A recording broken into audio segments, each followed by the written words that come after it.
5 вещей, про которых я начал забывать. Когда хотят сдавать квартиру, смотрят не на расовую принадлежность, а на работу человека и его ответственность. И я забыл, что такое милицейская проверка в метро. Да, никогда мне за 3 года в Берлине или там в моем городе меня не проверяли. Да, может, потому что я закон не нарушал. Я в России закон не нарушал, но все равно проверяли. Да что ж говорит обо мне, якуты в Москве иностранец.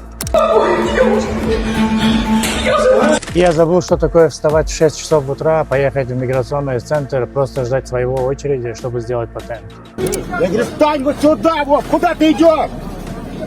А что происходит в больницах по утрам, вы даже не можете себе представить. Я перестал нервничать и все время проверять свою прописку, что все время, где он не простек ли срок, обновлять ли мне патент или нет. Так что сейчас приходит ОМОНцы и начинает проверять прописку.